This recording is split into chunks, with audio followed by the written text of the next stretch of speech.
Hello students. तो आज हम जेई मेन 2020 2 सितंबर से 6 सितंबर के बीच जो एग्जाम्स हुए उनमें पूछी हुई रे ऑप्टिक्स या ज्योमेट्रिकल ऑप्टिक्स के क्वेश्चंस डिस्कस करेंगे।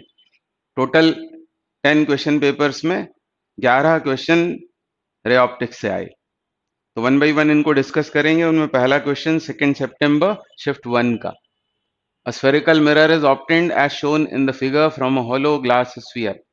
If an object is positioned in front of the mirror, what will be the nature and magnification of the image of the object?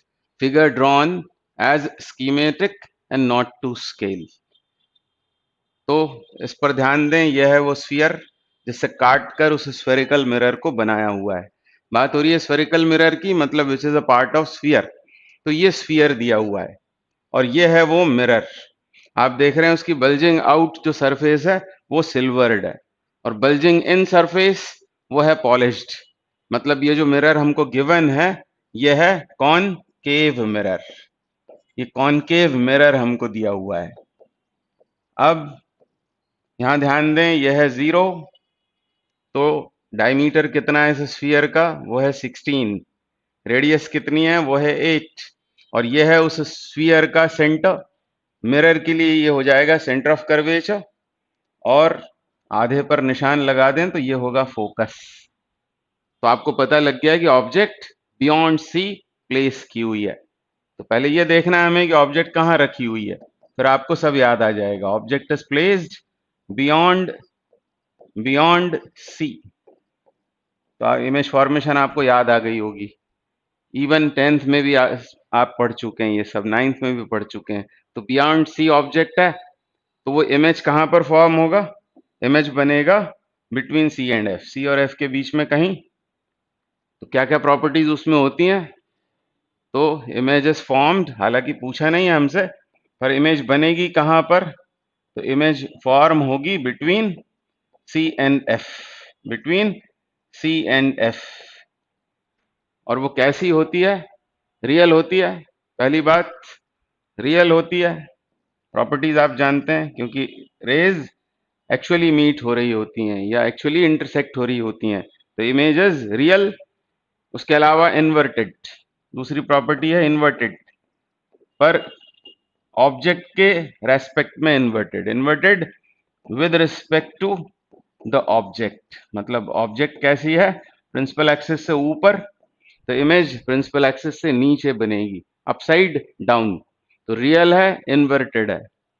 उसके अलावा आपको पता है कि वो होगी डिमिनिश्ड। कैसी होगी, डिमिनिश्ड, मतलब smaller in size, diminished smaller than object.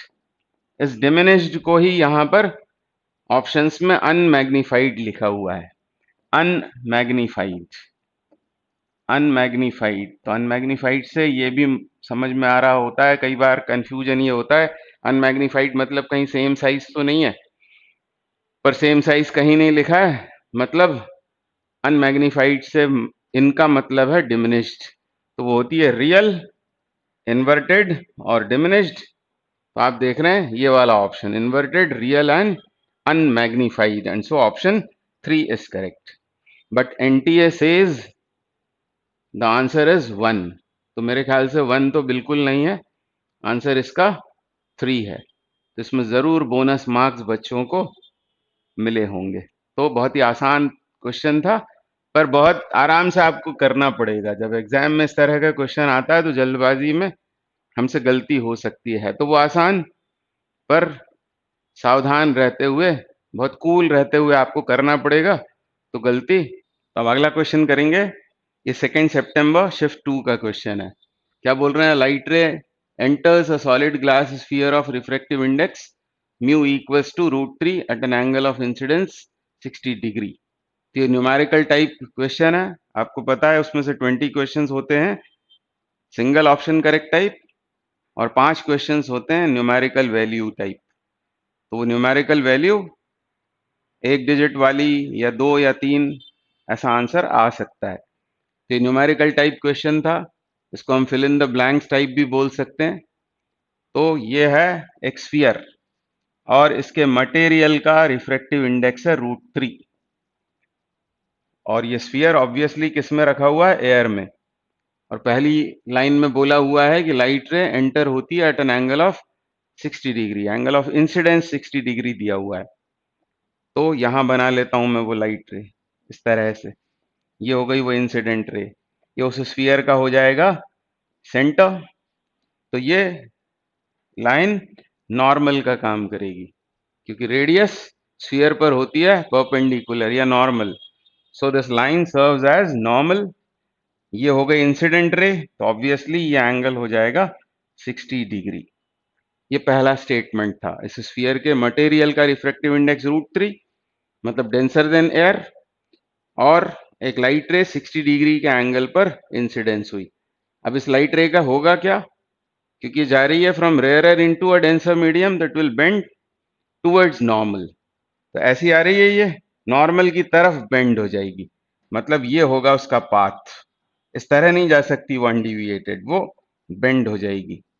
तो ये सरफेस 1 पर रिफ्रैक्शन हुआ, ये एंगल ऑफ इंसिडेंस, और ये होगा एंगल ऑफ रिफ्रैक्शन। इसको बोल दिया मैंने आर। आगे क्या बोल रहे हैं, द रे is both reflected and refracted at the father surface of the sphere, मतलब यहां पर। यहां आने के बाद दूर वाले सरफेस से दो काम हो रहे हैं। कौन कौन से काम हो रहे हैं, एक तो रिफ्लेक्शन हो रहा है और दूसरा रिफ्रैक्शन भी हो रहा है। तो हमको बताना क्या है, the angle in degrees between the reflected and refracted rays at this surface. Surface 2 पर रिफ्लेक्शन हो रहा है और रिफ्रैक्शन भी हो रहा है, तब हमको रिफ्रैक्टेड रे और रिफ्लेक्टेड रे के बीच का एंगल फाइंड आउट करना है। तो थोड़ी मेहनत होगी। अब यहाँ पर पहले उसको शो कर देते हैं, दिखा देते हैं कि किस तरह से वो हुआ, है ना। यहाँ पर हम क्या करेंगे, ये हो जाएगा पॉइंट ऑफ इंसिडेंस। देखो ये इंसिडेंट रे, ये रिफ्रैक्टेड रे, ठीक है, ये तो यहाँ के लिए 1 के लिए। और फिर जब ये यहाँ टकराई रे, तो फिर से रिफ्लेक्शन रिफ्रैक्शन दोनों हो रहा है। तो पहले नॉर्मल तो पता करें, नॉर्मल कहाँ है। तो क्या करेंगे, इस पॉइंट ऑफ इंसिडेंस को सी से ज्वाइन कर देंगे, तो ये मिल जाएगा हमको नॉर्मल। और फिर दिखा दें हम रिफ्लेक्टेड लाइट। तो रिफ्लेक्टेड लाइट आपको रिफ्लेक्शन के लॉस फॉलो करती हुई इस तरह से आई होगी, ये दोनों एंगल्स होंगे बराबर। यहां तो हुआ रिफ्लेक्शन और फिर रिफ्रैक्शन भी हुआ, और लाइट रे कैसे जा रही है, फ्रॉम डेंसर टू रेयरर, तो अवे फ्रॉम नॉर्मल। तो इस तरह से उसको शो कर देते हैं, ठीक है। हमको कौन सा एंगल बताना है, हमको ये एंगल बताना है कि ये एंगल कितना है, क्योंकि ये है रिफ्रैक्टेड रे। रिफ्रैक्टेड रे, सेकेंड सरफेस से रिफ्रैक्शन के बाद ये रे मिली है, और ये है ये वाली, ये है रिफ्लेक्टेड रे। रिफ्लेक्टेड रे, और इनके बीच का एंगल हमको फाइंड आउट करना है। तो पहले तो यहाँ स्नेल लॉ लगा देते हैं, सरफेस 1 पर रिफ्रैक्शन के लिए, for refraction at at surface 1। बहुत आराम आराम से सॉल्व किया करो, जब प्रैक्टिस कर रहे होते हो तब जल्दबाजी नहीं करना चाहिए। जल्दबाजी करने के लिए आपको समय मिलेगा बाद में, है ना। आप प्रैक्टिस करते समय अच्छे से ड्रॉ करना चाहिए। रे ऑप्टिक्स के भी क्वेश्चंस हैं, तो फिगर की बड़ी इंपॉर्टेंस है, उसकी चिंता जितनी ज्यादा आप करेंगे आंसर आने की पॉसिबिलिटी ज्यादा रहेगी। तो बहुत आराम से करना चाहिए, कूल रहते हुए, है ना। जल्दबाजी करोगे तो आंसर गलत सलत आएगा। For refraction at surface 1, surface 1 पर मैं स्नेल लॉ लगा रहा हूं। तो स्नेल लॉ लगाने के लिए करना क्या चाहिए, वो आपको याद होगा, mu is equal to sine I upon sine R, वो नहीं लगाना चाहिए। कैसे लगाएंगे स्नेल लॉ, यदि सरफेस 1 पे लगाना है तो ये सोचेंगे कि ये बाहर वाला मीडियम कौन है, एयर, उसका रिफ्रैक्टिव इंडेक्स कितना होता है 1, तो 1 लेंगे पहले 1, और उस मीडियम में बनने वाले एंगल का साइन 1 sin 60 ऐसा लिखेंगे, इक्वल्स टू दूसरा मीडियम जिसमें वो रे रिफ्रैक्ट हुई है, उसका refractive index √3 into sine of this angle. Sine of this angle, ये एंगल ऑफ इंसिडेंस, ये एंगल ऑफ रिफ्रैक्शन, ठीक है। तो यहां से अब आप आर निकाल लो, पहले इस एंगल की चिंता करो, इसको निकाल लो पहले। तो साइन 60 कितना होता है, √3/2 इक्वल्स टू √3 साइन आर। तो ऑब्वियसली साइन आर हाफ होकर आर कितना हो जाएगा 30 डिग्री, तो 30 डिग्री हो गया। ये पार्ट 1, ये करना ही पड़ेगा आपको, पहले ये एंगल निकालना पड़ेगा, तभी उधर वाले एंगल निकल पाएंगे। तो ये आर हो गया। अब थोड़ी सी ज्योमेट्री लगाएं। जैसे इसको मैं बोलता हूं पॉइंट ये ए है और ये है बी सपोज, तो सी बी और सी ए ये दोनों क्या हैं, ये है radius, radius of the sphere. तो आप जानते हैं यदि हम लगा दें इसमें कौन सी वाली theorem, angles opposite to equal sides are equal, है ना। तो क्या होगा, ये आर है तो ये भी कितना हो जाएगा, ये आर हो जाएगा, ये आर हो जाएगा। आर निकाल चुके हैं हम, वो आर हो जाएगा। और क्योंकि यहाँ रिफ्लेक्शन हुआ है और ये नॉर्मल है, तो ऑब्वियसली ये एंगल भी कितना होगा, ये होगा आर। जब हमको मालूम है वो है कितना है 30 डिग्री, ठीक है। तो ये एंगल तो पता हो गया अभी। अब हमको चाहिए ये वाला एंगल। ये कौन सा एंगल है, ये है सेकंड सरफेस पर रिफ्रैक्शन के बाद जो एंगल बना यहाँ पर, मतलब एंगल ऑफ रिफ्रैक्शन। तो यहाँ आते हैं सरफेस 2 की बात करते हैं। सरफेस 2 पर फिर से स्नेल लॉ लगा दें, जैसे यहाँ लिखा है ना फॉर रिफ्रैक्शन एट सरफेस 1, वैसे ही फॉर रिफ्रैक्शन एट सरफेस 2। तो इस मीडियम में थी पहले लाइट रे, ये है इंसिडेंट, ये रिफ्रैक्टेड। देखो यहाँ के लिए ये इंसिडेंट, ये रिफ्रैक्टेड, और 2 पर के लिए ये इंसिडेंट रे और ये रिफ्रैक्टेड रे, ठीक है। तो ये एंगल ऑफ इंसिडेंस का काम कर रहा है ये आर, और मीडियम क्या है √3। तो √3 साइन आर, और साइन आर मतलब साइन 30 इज इक्वल टू, बाहर आए तो एयर हो गई, और ये आर डैश फाइंड करना है, साइन आर डैश, फिर से स्नेल लॉ लगाया है, ये होगा √3/2 is equal to sine R dash. तो आर डैश बराबर कितना आ गया 60 डिग्री। इसकी कोई ट्रिक विक हो सकती है, ट्रिक मुझे नहीं पता है, पर बगैर ट्रिक के भी आसानी से सॉल्व हो जाता है, ट्रिक विक लगाने की जरूरत ही नहीं पड़ती। कॉन्सेप्ट यदि आपके क्लियर हैं तो कोई ट्रिक की जरूरत पड़ती ही नहीं है कभी। तो ये हो गया 60 और ये कितना है 30। हमको ये एंगल बताना है, मान लेते हैं कि ये थीटा है, तो यहाँ एंगल्स हम प्रॉपर्टी लगा देंगे इस येलो लाइन के ऊपर। ये जो है नॉर्मल, इन तीनों का एडिशन, मतलब R plus theta plus R dash should be equal to 180 degree, degrees में ही बताना है। अब आर कितना है वो तो हम निकाल चुके हैं, 30 है, थीटा चाहिए है, और यह है 60 बराबर 180, तो थीटा बराबर आ जाएगा 90 डिग्री। तो आंसर हो जाएगा इसका 90, डिग्रीज में तो बोला ही था, तो आंसर यहाँ 90 हो जाएगा। तो न्यूमेरिकल वैल्यू टाइप क्वेश्चन था, पर आराम आराम से करने पर आंसर आ जाएगा। अब ये 3 सितंबर शिफ्ट 1 का क्वेश्चन है, ये एनटीएससी में आया था पहले, कभी क्वेश्चन रिपीट हुआ है। क्या बोल रहे हैं, an observer can see through a small hole on the side of a jar radius 15 centimeter at a point at a height of 15 centimeter। ये फिगर दिया हुआ था, उसको मैंने फिर से यहाँ ड्रॉ कर रखा है। ये है वो होल, और इस होल से एक ऑब्जर्वर किस पॉइंट को देखता है, इस पॉइंट को। ये किस हाइट पर है ये पॉइंट, तो ये हाइट है 15 सेंटीमीटर। ये मैंने किसी स्केल पर ड्रॉ नहीं किया है, वैल्यूज में लिख रहा हूं यहाँ पर। तो इस जार की ये बात हो रही है, इस जार के किसी पॉइंट जो 15 सेंटीमीटर की हाइट पर है, इस पॉइंट को एक ऑब्जर्वर देखता है, और इस जार की रेडियस कितनी है, तो वो है 15 सेंटीमीटर के बराबर, वो है 15 सेंटीमीटर। ये यहां भी दिखा देते हैं, ये हो गई रेडियस। तो ये पहली जानकारी। अब क्या बोल रहे हैं आगे, the hole is at height of 45 centimetre, मतलब ये है वो होल जिससे वो उसे देख रहा है, इस पॉइंट को, इसको पी बोल देते हैं। तो ये हाइट जो है वो है 45 सेंटीमीटर के बराबर, ठीक है। तो ये हो गई वो हाइट 45 सेंटीमीटर।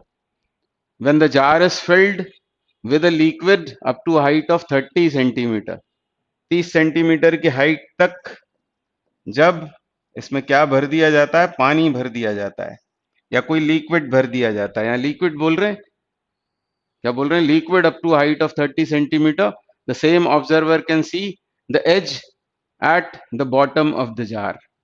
तो जब इसमें वो लिक्विड भर दिया जाएगा 30 सेंटीमीटर की हाइट तक, तो उसी आदमी को जो इस होल से इस पॉइंट को देख रहा था, उसको अब ये पॉइंट दिखाई देने लगेगा। इसको क्यों बोल देते हैं, ऐसा उसने क्वेश्चन में कहा है ना। आगे बोल रहे हैं, if the refractive index of the liquid is n by 100 where n is an integer, the value of n is। तो ये भी न्यूमेरिकल वैल्यू टाइप है, जिसको सॉल्व करते हैं। ऐसा क्यों हुआ होगा, तो ये तो पहले की सिचुएशन, जब लिक्विड नहीं भरा था तो यहाँ से रेज आती थी और उसके आंख तक पहुंचती थी, ये पॉइंट उसको दिखता था। और अब यदि लिक्विड भर दिया है इस हाइट तक, है ना, इस हाइट तक ये लिक्विड भर दिया है मान लो, और इसका रिफ्रैक्टिव इंडेक्स बोल रहे हैं n by 100 है, हम मान लेते हैं कि म्यू है उस लिक्विड का रिफ्रैक्टिव इंडेक्स, तो उसे ये पॉइंट दिखाई देने लगा। अब ये पॉइंट क्यों दिख रहा है उसे, इसलिए क्योंकि इस पॉइंट से आने वाली जो रेज होंगी वो जब यहां पहुंचेंगी, ये क्या है, ये इंटरफेस हो जाएगा उस लिक्विड का और एयर का, ये इंटरफेस हो जाएगा, ये लिक्विड है और ये एयर है आगे, तो इस पॉइंट पर आकर उसका होगा रिफ्रैक्शन। और क्योंकि वो जा रही है डेंसर टू रेयरर मीडियम, और इसलिए क्या होगा, ऐसी आएगी वो लाइट रे और बेंड हो जाएगी, bend away from the normal, because it is passing from a denser to a rarer medium, इसलिए ये पॉइंट उसको दिखाई देगा। तो ये एंगल क्या हो जाएगा, ये एंगल हो जाएगा एंगल ऑफ इंसिडेंस, और ये वाला एंगल ये हो जाएगा एंगल ऑफ रिफ्रैक्शन। अब थोड़ी सी ज्योमेट्री लगाएं, देखो ये जो पॉइंट है इसको आर बोल देते हैं, तो ये कितना है, हाइट 30 सेंटीमीटर, ये 15, तो बचा हुआ कितना होगा 15, और थोड़ी सी ज्योमेट्री लगा दें, ये 15 है, ये 15 है, और ये एंगल है 90, तो angles opposite to equal sides, ये इक्वल होंगे, मतलब दोनों कितने हो जाएंगे 45, ये भी कितना हो जाएगा 45, ये दोनों एंगल्स होंगे 45 के बराबर, ठीक है। अब यदि ये एंगल 45 है, तो वर्टिकली ऑपोजिट ये एंगल भी 45 होगा इधर वाला, तो ये भी कितना हो जाएगा 45, यानी ये एंगल आपको ज्योमेट्रिकली मालूम हो गया। और अब स्नेल लॉ लगा देते हैं, यहां से लाइट रे आ रही है, इसका रिफ्रैक्टिव इंडेक्स कितना है, म्यू एल इंटू उस मीडियम में बनने वाले एंगल का साइन, मतलब mu L sine I is equal to, इस पॉइंट पर लगा रहा हूं, इस इंटरफेस के लिए लगा रहा हूं मैं स्नेल लॉ, तो mu L into sine I is equal to 1, यहां आएगा 1 साइन 45, साइन 45, ये आया आपको समझ में। इतना आने के बाद अब क्या करेंगे, अब साइन आई तो हमको नहीं मालूम, पर इस ट्रायंगल में आते हैं, इस वाले ट्रायंगल में इसका कुछ नाम रखना पड़ेगा, इसका नाम पॉइंट का ए रख देते हैं, ये बी रख देते हैं, तो साइन आई कितना होगा, परपेंडिकुलर जो 15 है अपॉन हाइपोटेन्यूज, और ये कितना होगा, तो देखो ये है 30, ये है 15, यानी होगा square root 15 square plus 30 square, Pythagoras theorem से। तो साइन आई की वैल्यू भी आपको ज्योमेट्रिकली मिल गई, वो एंगल भी मिल गया और साइन आई का वैल्यू भी मिल गया। तो परपेंडिकुलर कितना है 15, और डिनोमिनेटर में यहां आएगा हाइपोटेन्यूज, मतलब 15 square plus 30 square equals to 1/√2, 1 upon √2। अब इसमें से नीचे 15 स्क्वायर कॉमन कर लेते हैं, न्यूमरेटर में 15 है ही, और इधर से 15 यदि कॉमन कर लेंगे तो क्या बचेगा, यहाँ क्या बचेगा, यहाँ आ जाएगा 1, और यहाँ 2 स्क्वायर मतलब 4, यानी कितना हो जाएगा वो √5 इज इक्वल टू 1/√2, ठीक है। तो म्यू एल कितना हो गया, तो म्यू एल हो जाएगा √5 अपॉन √2, यानी √2.5, ठीक है। अब ये म्यू एल दे रखा है हमको, कितना है वो n/100, तो यहाँ डाल देते हैं n/100, और इसको आप सॉल्व करना, मैंने उसको सॉल्व कर रखा है, वो आ रहा है कितना 1.58 1.58 और क्रॉस मल्टीप्लाई करेंगे तो n बराबर आ जाएगा 158। ठीक है, तो यही हमसे पूछा हुआ था, तो ये इस क्वेश्चन का आंसर हो जाएगा। तो पहले एनटीएससी में आया हुआ है, यानी बहुत मुश्किल क्वेश्चंस नहीं आते, पर वो प्रैक्टिस में होंगे तो जल्दी से सॉल्व हो जाते हैं। तो अभी नेक्स्ट क्वेश्चन करेंगे, यह है 3 सितंबर शिफ्ट 2 का क्वेश्चन। क्या बोल रहे हैं, when an object is kept at a distance of 30 centimetre from a concave mirror. एक कॉनकेव मिरर दिया हुआ है, ऑब्जेक्ट रखी है 30 सेंटीमीटर पर, मतलब ये क्या है, यह है u। फिर the image is formed at a distance of 10 centimetre, मतलब यह है v from the mirror. If the object is moved with a speed of 9 centimetre पर सेकेंड, ऑब्जेक्ट को यदि 9 सेंटीमीटर पर सेकेंड से मूव किया, मतलब यह स्पीड ऑफ ऑब्जेक्ट, तब हमको बताना क्या है, स्पीड ऑफ इमेज। हमसे बोला हुआ है with which image moves at that instant is. जिस इंस्टेंट पर ऑब्जेक्ट है 30 सेंटीमीटर पर, इमेज है 10 सेंटीमीटर पर, ऑब्जेक्ट को मूव किया 9 सेंटीमीटर पर सेकेंड से, तो हमको बताना है speed with which image will move, मतलब वी आई। तो ऐसे क्वेश्चंस को कैसे सॉल्व करते हैं, तो आपको लिख लेनी है मिरर इक्वेशन। आप जानते हैं मिरर फॉर्मूला क्या है, 1/f equals to 1/v plus 1/u। इस इक्वेशन को हम डिफरेंशिएट कर देंगे, differentiating with respect to time, differentiating with respect to time. तो मिरर तो हमको गिवन है, मतलब उसकी फोकल लेंथ तो कांस्टेंट है, कांस्टेंट का डिफरेंशिएशन 0 होता है, इधर तो 0 आएगा और इधर क्या होगा, ये आप जानते होंगे, 1/v² with minus sign dv dt, ऐसा हो जाएगा। मतलब rate of change of v, मतलब ये हो गई इमेज की स्पीड, फिर -1/u², इधर आ जाएगा du/dt, मतलब ऑब्जेक्ट की स्पीड, और इसको ले जाते हैं इधर, तो dv/dt पॉजिटिव साइन के साथ आएगा ये सब कुछ, और v² का कर देंगे क्रॉस मल्टीप्लीकेशन, तो -v²/u² इंटू du/dt, ऐसा हो जाएगा। और इसी को क्या लिख सकते हैं हम, ये क्या है, ये है वी आई, मतलब speed of image is equal to with minus sign v²/u² into du/dt, मतलब vo। तो ये दोनों इंस्टेंटेनियस स्पीड्स हैं ऑब्जेक्ट और इमेज की, और v और u ऑब्जेक्ट डिस्टेंस और इमेज डिस्टेंस है, तो बहुत आसानी से सॉल्व हो जाएगा। v कितना है, v है 10, और u कितना है, u है 30, इसका होल स्क्वायर इंटू vo, और vo कितना है, 9 सेंटीमीटर पर सेकेंड।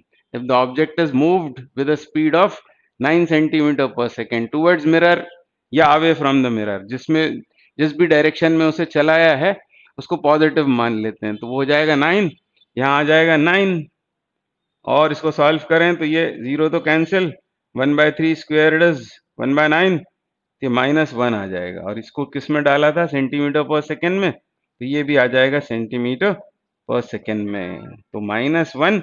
अब माइनस क्या बतला रहा है, डायरेक्शन का है वो माइनस। अब ये न्यूमेरिकल वैल्यू टाइप था, तो इसका आंसर हो जाएगा 1 के बराबर। तो आसान क्वेश्चन था, इस फॉर्मूले को वैसे भी आपको याद रखना चाहिए, और बायो वाले यदि इसको नहीं समझ पा रहे हैं, नीट वाले स्टूडेंट्स हैं, तो ये अपने किसी बड़े भाई बड़ी बहन से पूछ लेना कि इसको किस तरह से डिफरेंशिएट करते हैं। ठीक है, वैसे तो आपको मालूम होगा, और भूल भी जाएं तो कम से कम इसको याद रखें, V I is equal to minus sign के साथ v²/u² into vo। Optical instruments में से क्वेश्चन है, in a compound microscope the magnified virtual image is formed at a distance of 25 centimeter from the eyepiece. The focal length of its objective lens is 1 centimeter. If the magnification is 100 and the tube length of the microscope is 20 centimeter, then the focal length of the eyepiece lens in centimeter is. तो compound microscope की magnifying power without sign मैं लिख रहा हूं, कब, जब final image least distance of distinct vision पर form होता है, तो वो क्या होता है, V O upon U O. V O मतलब ऑब्जेक्टिव के लिए इमेज डिस्टेंस, और यू ओ मतलब ऑब्जेक्ट डिस्टेंस ऑब्जेक्टिव की। ये आता है, इसके साथ में और क्या आता है यहाँ, 1 प्लस डी, डी मतलब least distance of distinct vision, 1 plus D upon F E. ये फॉर्मूला आप जानते हैं, ये फॉर्मूला हमको यहाँ यूज करना है। और ये जो मैग्निफिकेशन बोला, ये एंगुलर मैग्निफिकेशन है, वो गिवन है, मतलब ये हमको दिया हुआ है 100, ठीक है। उसके अलावा क्या दिया हुआ है हमको, फोकल लेंथ ऑब्जेक्टिव की दी हुई है, एफ ओ दिया हुआ है, ऑब्जेक्टिव की फोकल लेंथ कितनी दे रखी है, 1 सेंटीमीटर। और दूसरा क्या बताया, length of tube, length of tube वो दे रखा है 20 सेंटीमीटर के बराबर। अब लेंथ ऑफ ट्यूब वैसे क्या होता है, मतलब दोनों लेंसेस के बीच की सेपरेशन। तो ऑब्जेक्टिव का इमेज डिस्टेंस लेंगे वीओ, और आई पीस का लेंगे हम ऑब्जेक्ट डिस्टेंस, ये होती है length of tube, V O plus U E, ठीक है। और अब यहां पर थोड़ा अप्रोक्सीमेशन हमको करना पड़ेगा। ये जो यूई है, यूई मतलब आईपीस के लिए जो ऑब्जेक्ट है वो बहुत पास होगी आईपीस के, तो हम लेंथ ऑफ ट्यूब को वीओ सपोज कर सकते हैं। मतलब क्या, image distance for the objective, है ना। तो यहां वीओ की जगह हम लिख सकते हैं एल। अप्रोक्सीमेशन बहुत सारे लग रहे हैं इस क्वेश्चन में, तो पहला तो ये। अब इसमें आप बहसबाजी मत करना, खुद से भी बहस मत करना, ऐसा कर सकते हैं क्योंकि यूई वैसे भी बहुत कम होता है किसके सामने, वीओ के सामने, ऐसा कर सकते हैं। तो ये आ जाएगा यहाँ एल, फिर यूओ, तो यूओ को, ये दूसरा अप्रोक्सीमेशन, यूओ जो है उसको लगभग मान लेंगे किसके बराबर, एफ ओ के बराबर। वो तो आपको पता है, क्या मालूम है कि वो जो ऑब्जेक्टिव लेंस होता है, ऑब्जेक्टिव लेंस होता है जो, उसके लिए इमेज को कहाँ रखते हैं हम, उसको रखते हैं हम एफ टू एफ के बीच में, एफ और टू एफ के बीच में। पर जो ये डिस्टेंस होती है, फोकल लेंथ जो होती है वो बहुत कम होती है। तो यहाँ ये दूसरा अप्रोक्सीमेशन एक और करना पड़ेगा। हो सकता है इसमें आपको प्रॉब्लम हो रहा होगा सोचने में, करने में, पर इसके अलावा और कोई चारा नहीं है इसको सॉल्व करने का। तो ये दो अप्रोक्सीमेशन यहाँ करने पड़ेंगे, और फिर आगे इसको सॉल्व करोगे आप तो आई पीस की फोकल लेंथ निकल आएगी। तो एक बार और आप इसके ऊपर विचार करना, मेरे ख्याल से यही इसका बेस्ट सॉल्यूशन है। अब क्वेश्चन आया है तो उसको किसी तरह क्रैक तो करना ही पड़ेगा।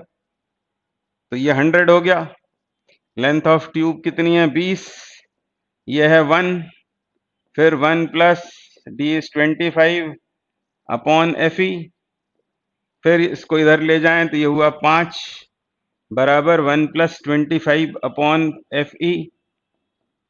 तो एफ ई बराबर कितना हो गया, वो हो गया, कितना हो जाएगा, इस 1 को उधर ले जाएंगे तो 4 बनेगा, तो 25/4, 25/4, इसको दोबारा लिखता हूं, 25/4 दैट इज 6.25। ये इस क्वेश्चन का बेस्ट सुटेबल आंसर है। NTA says the answer is 5, तो मेरे ख्याल से 5 तो किसी भी तरह से वो नहीं निकल रहा है, कितनी भी कोशिश करें, कुछ भी लगाएं उसमें लॉजिक या तिकड़म लगाएं तो नहीं हो रहा है, वो 5 उसका आंसर नहीं होगा। इसका बेस्ट पॉसिबल आंसर है 6.25 इन माय ओपिनियन। हो सकता है आपको मिल जाए आंसर, तो आप बताना फिर मुझे कि सर इसको ऐसे भी हम कर सकते हैं, है ना। क्योंकि कोई भी टीचर सॉल्व करता है, बच्चे सॉल्व करते हैं, तो वो ओपिनियन होता है उनका, है ना, वो कोई कानून नहीं है ना, पत्थर की लकीर नहीं होती, उसमें हमेशा पॉसिबिलिटी रहती है सुधार की, ठीक है ना। तो इस तरह से पॉजिटिव थिंकिंग होनी चाहिए हमारी, है ना। आगे बढ़ते हैं। अब ये क्वेश्चन है 4 सितंबर शिफ्ट 2 का, डिस्प्लेसमेंट मेथड। इसका वीडियो भी यूट्यूब पर अपलोड कर रखा है मैंने, और मैं बच्चों से कहता भी था इसको जरूर कर लेना, ये या तो मेन में पूछेंगे या फिर एडवांस में। तो जिन बच्चों ने सुना होगा उनको ये क्वेश्चन बन गया होगा। क्या बोल रहे हैं, the distance between an object and screen is 100 centimetre, A lens can produce real image of the object on the screen for two different positions. किस किस के बीच का डिस्टेंस फिक्स्ड है? ऑब्जेक्ट और स्क्रीन के बीच का, बीच में लेंस है और लेंस की ऐसी दो पोजीशंस मिल रही हैं जब वो लेंस दोनों बार ऑब्जेक्ट की रियल इमेजेस स्क्रीन पर फॉर्म करता है। तो ऐसा आप जब सुनेंगे तो याद आ जाएगा कि ये क्वेश्चन है डिस्प्लेसमेंट मेथड का। डिस्प्लेसमेंट मेथड से किसी कॉन्वेक्स लेंस की फोकल लेंथ फाइंड की जाती है और फोकल लेंथ का जो फॉर्मूला आता है वो कैसा होता है? वो होता है D square minus X square upon 4d। अब इसमें जो कैपिटल डी है यह distance between the object and the screen which is given to be 100 centimetre, और x क्या है? तो x है लेंस का डिस्प्लेसमेंट। आगे क्या बोल रहे हैं? The distance between these two positions, मतलब ही लेंस का डिस्प्लेसमेंट 40, यानी capital D is given to be 100 and x is given to be 40। और लेंस की जो फोकल लेंथ आई है, फोकल लेंथ नहीं बल्कि पावर की बात कर रहा है। देखेंगे पहले फोकल लेंथ इससे निकाल लेंगे और उसको रेसिप्रोकेट करना पड़ेगा। तो पहले फोकल लेंथ निकाल लें, फिर ये पावर दे रखा है और फिर हमको n जो है वो इंटीजर है और उसकी वैल्यू बतानी है। तो देखते हैं, कैपिटल D यहाँ डालेंगे 100 स्क्वायर फिर 40 स्क्वायर ऐसा अपॉन 4 टाइम्स 100, ऐसा होगा ना। इसको सॉल्व करना है। अब इसको सॉल्व करने के लिए क्या करें, कैसे होगा सॉल्व? ये इसमें 10 स्क्वायर बाहर कर लेते हैं। 10 स्क्वायर मतलब 100 हो जाएगा वो, और 10 स्क्वायर बाहर गया तो यहाँ 10 स्क्वायर बचेगा 100, और यहाँ क्या होगा? यहाँ ये कैसे सॉल्व करते हो आप इसको, मुझे नहीं मालूम। यहाँ 16 बचेगा। 10 स्क्वायर 10 इंटू 4 लिखेंगे, यहाँ 16 बचेगा। मेरे ख्याल से ऐसा कर सकते हैं, और आपको कुछ और पता है तो वो करना आप, कुल मिला के इसको सॉल्व करना। तो ये कैंसिल फैंसिल होकर ये कितना बचेगा? 84/4, 4 दूनी 8, 4 एकम 4, 21। ये क्या आया है? ये आई है फोकल लेंथ। किस में आई है? ये सेंटीमीटर में। ठीक है, तो अब पावर क्या होगी उस लेंस की? सेंटीमीटर में यदि फोकल लेंथ है तो पावर डायोप्टर में होगी 100/f, यानी 21। तो अप्रोक्सीमेटली, क्योंकि वो इंटीजर कह रहा है ना, इसलिए इसको 5 मान लेंगे। ठीक है, ये हो गया 5। तो 5 इज इक्वल टू, पावर की बात कर रहा था ना, n/100 इंटू डी, और d कितना है? 100। फिर कट जाएगा 100, तो n क्लियरली कितना आ जाएगा? 5। फिर यहां पर बहसबाजी नहीं करनी कि 5 नहीं थोड़ा ज्यादा आएगा वगैरह वगैरह, नहीं। अब ये थोड़ा कॉमन सेंस लगाना पड़ेगा यहाँ, क्योंकि उसने बोल दिया इंटीजर, तो इसके अलावा और कोई हमारे पास चारा नहीं है, और इसलिए answer is 5। Numerical value type question था। तो अब ये नेक्स्ट क्वेश्चन करेंगे, ग्राफिकल क्वेश्चन है किसी कॉनकेव लेंस के लिए। For a concave lens of focal length f, the relation between object and image distance u and v respectively from its pole can best represented by u equals to v is reference line, है ना। तो ज्यादा परेशान ना हो, इसके बारे में बहुत डिटेल में हमने बात की हुई है। इसका आंसर ये वाला सही है ना। थोड़ा इसके ऊपर विचार करना, इन ग्राफ्स को देखना। इसको मैं डिस्कस नहीं कर रहा हूं क्योंकि इसको मैंने अलग से वीडियो में बहुत डिटेल में डिस्कस किया हुआ है। आगे बढ़ते हैं। तो अब ये नेक्स्ट क्वेश्चन कर रहे हैं कंपाउंड माइक्रोस्कोप का। A compound microscope consists of an objective lens of focal length 1 centimeter and an eyepiece of focal length 5 centimeter with a separation of 10 centimeter. तो क्या इंफॉर्मेशन दी हुई है? कंपाउंड माइक्रोस्कोप है, ऑब्जेक्टिव लेंस की focal length मतलब FO वो है 1 centimetre and an eyepiece of focal length 5 centimeter with a separation of 10 centimetre, मतलब लेंथ ऑफ ट्यूब दे रखा है 10 सेंटीमीटर। ये तीन बातें बताई हुई हैं। फिर आगे क्या बोल रहे हैं? The distance between an object and objective lens. ध्यान से पढ़ना चाहिए, distance between object and objective lens मतलब UO, फिर कॉमा लगा हुआ है यहाँ, यही हमको फाइंड आउट करना है। The distance between object and objective lens eight which the strain on the I is minimum is n/40 centimetre, the value of n is, मतलब हमको फाइंड क्या करना है ये दिमाग में रहे। हमको फाइंड करना है ऑब्जेक्टिव और ऑब्जेक्ट के बीच की सेपरेशन। ऑब्जेक्टिव के लिए जो ऑब्जेक्ट है उसकी डिस्टेंस, मतलब यूओ फाइंड करना है। अब ये जो अगली लाइन लिखी हुई है, eight which the strain on the I is minimum, तो आंख के ऊपर मिनिमम स्ट्रेन कब आएगा, इसको क्या कहते हैं? इन अदर वर्ड्स इसको कहते हैं नॉर्मल सेटिंग। मतलब जब फाइनल इमेज इंफिनिटी पर फॉर्म होता है, और फाइनल इमेज बनाता कौन है? आईपीस। तो आईपीस के लिए जब वीई मतलब इमेज डिस्टेंस इंफिनिटी होगा, तब आंखें होंगी लीस्ट स्ट्रेन्ड, स्ट्रेन मिनिमम होगा आंखों पर। तो वीई मतलब आईपीस की इमेज डिस्टेंस इंफिनिटी हो गई, और ये कब होगा? जब ऑब्जेक्टिव ने बनाई हुई इमेज आईपीस के फोकस पर आ जाए, तभी तो फाइनल इमेज इंफिनिटी पे जाएगी। मतलब यूई कितना होगा? यूई होगा एफ ई के बराबर, और एफ ई ये गिवन है, कितना है? 5 सेंटीमीटर। तो आपको यूई मालूम पड़ गया, यूई आ गया, वीई आपको पता लग गया।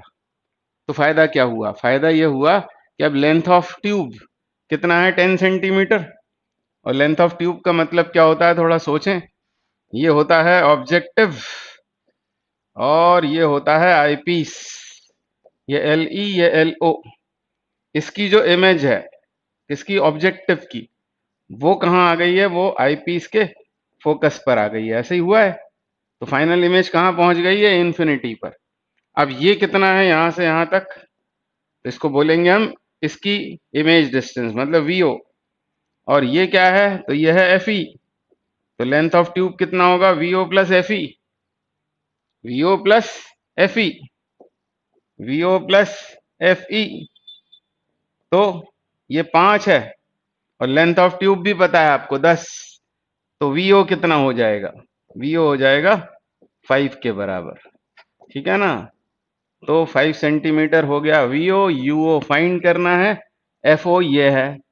और अब आप लगा दो लेंस फॉर्मूला, किसके लिए? ऑब्जेक्टिव के लिए। तो 1 अपॉन फोकल लेंथ, पॉजिटिव लेंगे क्योंकि वो तो कॉन्वेक्स होता है, is equal to 1 upon V, कितना है? 5। पॉजिटिव या नेगेटिव? तो उसको तो लेना पड़ेगा पॉजिटिव, इंसिडेंट रेस की डायरेक्शन में, तो आ जाएगा 5।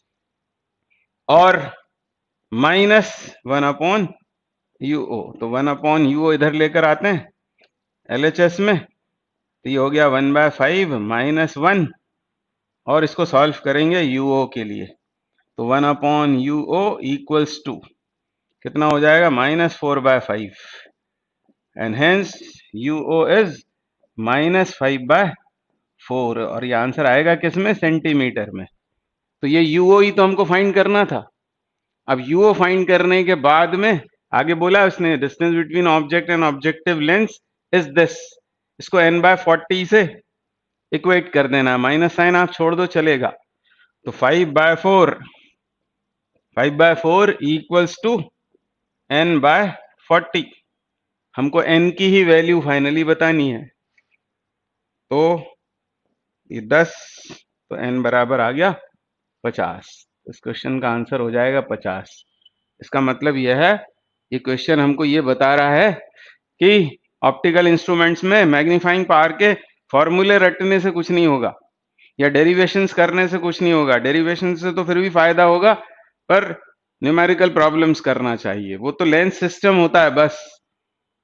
ऑब्जेक्टिव की जो इमेज होती है वो आईपीस के लिए ऑब्जेक्ट का काम करती है, तो हमको उसी तरह से सोचना पड़ेगा। बीच में फिर ये लेंथ ऑफ ट्यूब ये कॉन्सेप्ट आ जाता है। फिर उन्हीं फॉर्मूलों से हम तय करते हैं कि दोनों लेंस कैसे होने चाहिए, फिर किसकी फोकल लेंथ ज्यादा किसकी कम होनी चाहिए, दोनों की कम दोनों की ज्यादा, वो सब उसी से तय करते हैं।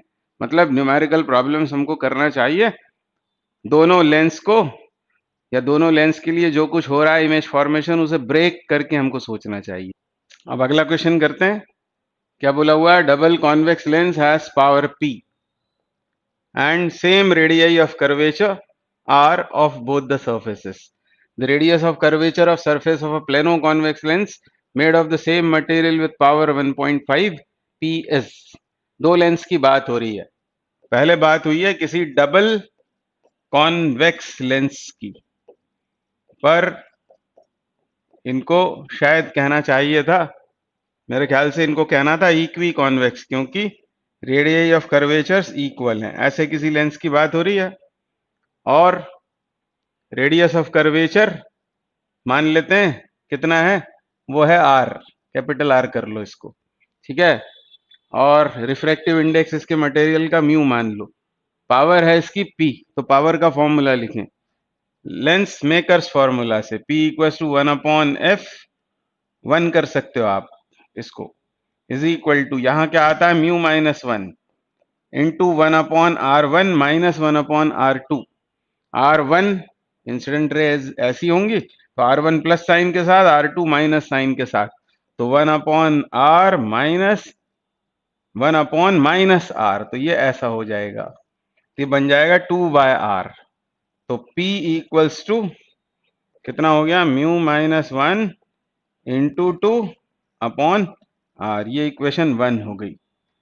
अब दूसरा लेंस कैसा है, दूसरा लेंस है प्लेनो कॉन्वेक्स लेंस।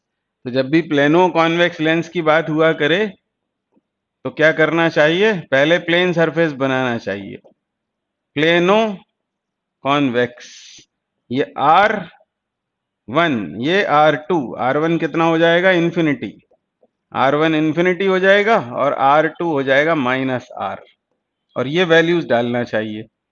अब यहां पर ये R2 जो दे रखा है यही है, मान लो R डैश मान लो इसको, क्योंकि कंफ्यूजन होगा नहीं, तो इसमें हमने दोनों को R माना था, इसकी radius of curvature R dash मान लेते हैं।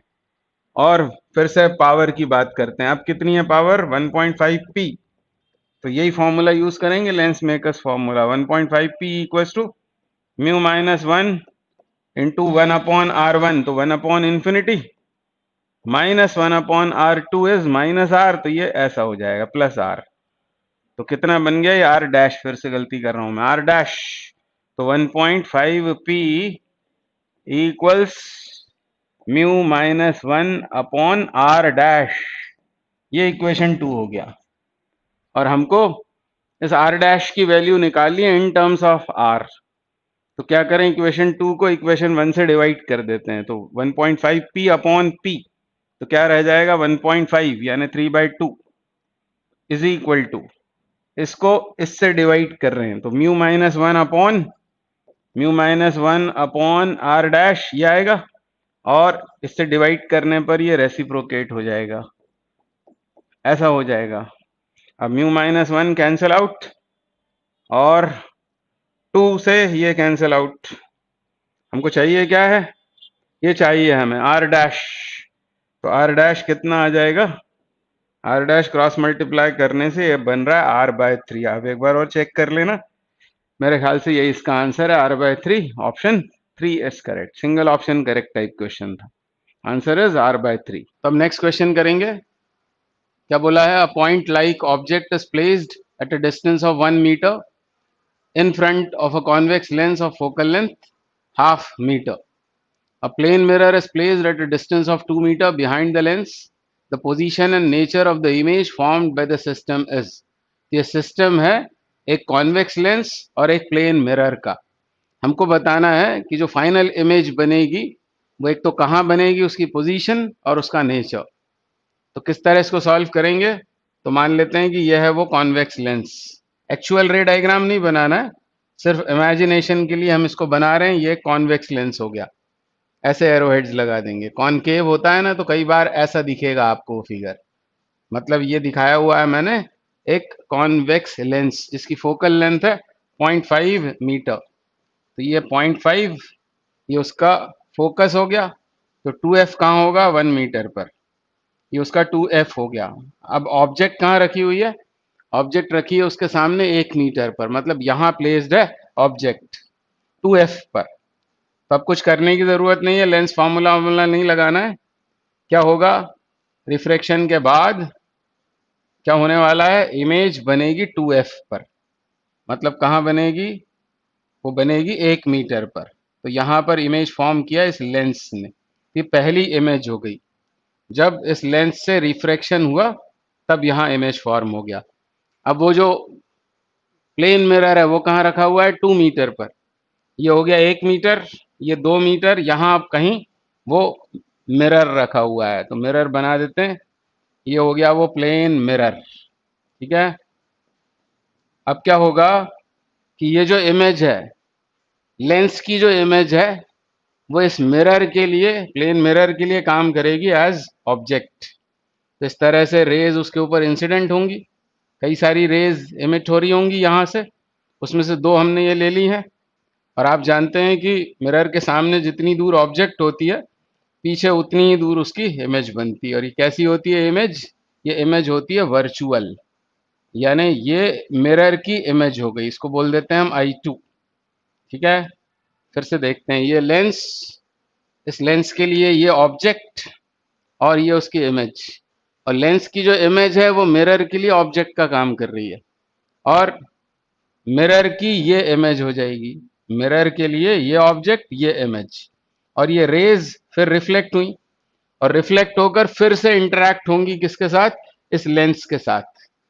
लेंस से फिर रिफ्रैक्शन होगा और फिर फाइनल इमेज बनेगा, ठीक है। तो क्या होना है यहाँ पर, एक बार रिफ्रैक्शन बाय दिस लेंस, फिर रिफ्लेक्शन बाय द मिरर, और फाइनली फिर रिफ्रैक्शन होगा। तो लेंस के लिए जब रेज लौट रही हैं, तब के लिए हम लेंस इक्वेशन लगा देंगे, तो हमको फिर फाइनल इमेज की पोजीशन, नेचर वगैरह सब पता लग जाएगा। तब हमको क्या मान लेना है कि ये है ऑब्जेक्ट। ये किसके लिए ऑब्जेक्ट, तीसरी बार जो रिफ्रैक्शन हो रहा है। एक बार क्या हुआ है, ये रिफ्रैक्शन, ये दिखाया मैंने यहाँ रिफ्रैक्शन, उसके बाद यहाँ पर रिफ्लेक्शन से बनी हुई ये इमेज है, और अब फिर होगा रिफ्रैक्शन। तो केस 3 के लिए again refraction by the lens, हम लगा रहे हैं लेंस फॉर्मूला, 1/, इसकी फोकल लेंथ कितनी दी है, 1/2 मीटर, तो 1/2 लिख दिया यहाँ, इज इक्वल्स टू 1/v, हमको फाइंड आउट करना है, v फाइंड करना है ना, तो उसको मैंने v लिख दिया, फाइनल, फाइनल जो इमेज फॉर्म होगी। और इसके लिए ऑब्जेक्ट कहाँ पर है, अब इसको कोई साइन नहीं देना है क्योंकि ये तो अननोन है, और रेज यूं जा रही हैं, और इस लेंस के लिए इसने किया ऑब्जेक्ट का काम। ये कितना है, तो ये है 1 मीटर, ये भी है 1 मीटर, और ये भी है 1 मीटर, यानी टोटल ये कितना हो जाएगा, इसके ऑप्टिकल सेंटर से I2 तक की ये डिस्टेंस, ये हो जाएगी 3 मीटर।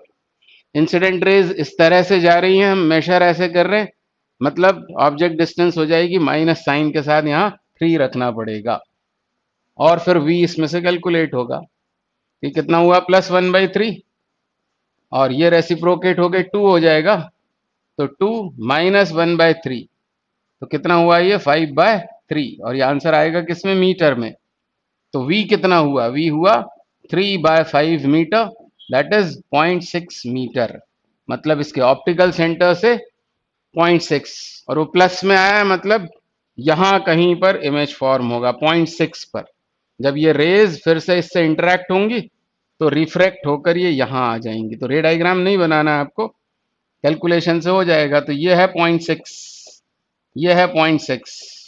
हमको अब फाइनल जो इमेज बना है, इसको मैं क्या लिख दूं, इसको मैं लिख देता हूं I3, इसी की बात हो रही थी। ये डिस्टेंस आई है 0.6 के बराबर, तो हमको I3 और इस मिरर के बीच की सेपरेशन ये चाहिए। ये है 0.6, ये है 2, यानी 2.6। 2.6 वाले ये दो आंसर्स हैं। 2.6 फ्रॉम द मिरर, क्या वो वर्चुअल है, नहीं, क्योंकि रेस तो एक्चुअली मीट हो रही है, यानी वो रियल है। तो आंसर ये हो जाएगा 2.6 मीटर फ्रॉम द मिरर और real, and NTA says 2.6 metre from the mirror virtual. तो मेरे ख्याल से ये आंसर गलत है, इसका आंसर यही होना चाहिए, 2.6 metre from the mirror and the image is real. तो ये इस क्वेश्चन का आंसर है।